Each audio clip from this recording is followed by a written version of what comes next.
इजरायलमा रहनुभएकी बहिनी छेसाङ शेर्पा उहाँले यी बाबु नानीहरूको लागि केही राहत होला भनेर सहयोग गर्नुभएको थियो।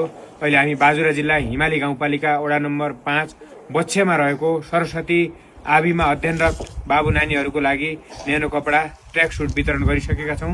यसपछि चाहिँ बहिनीले नै सहयोग गर्नुभएको वडा नम्बर 5 को किउडीमा रहेको कुल मस्टाजन आविका विद्यार्थी भाइ बहिनीहरूको लागि सहयोग गर्नुभएको छ र केही स्टेसनरी सामग्री पनि सहयोग गर्नुभएको छ।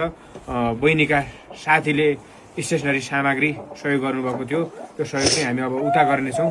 बहिनीलाई धेरै धेरै धन्यवाद दिन चाहन्छु। आगामी दिनमा पनि यसरी नै बहिनीले सहयोग गरिदिनु होला। लगभग 1-1.5 महिना अगाडि सहयोग गर्नुभएको थियो।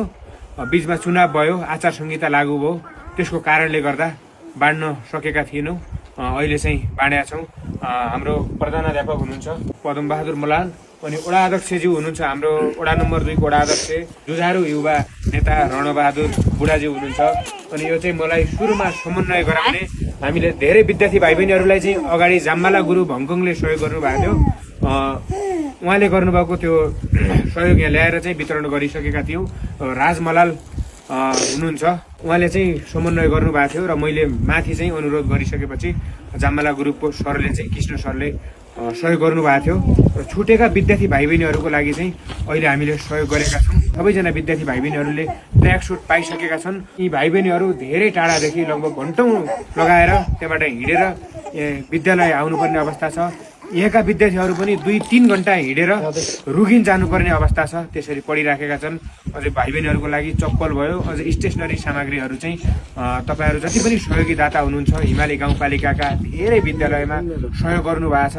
मनकारी तपाईँहरू भगवान रूपी हुनुहुन्छ। हामी जस्ता गरिब दुखीको भगवान हुनुहुन्छ तपाईँहरू, जसले राम्रोसित शिक्षा आर्जन गरौँ भने पनि आमा बुवा गरिबीको कारणले गर्दा बिहान बेलुका के खाउँ भन्ने अवस्था छ।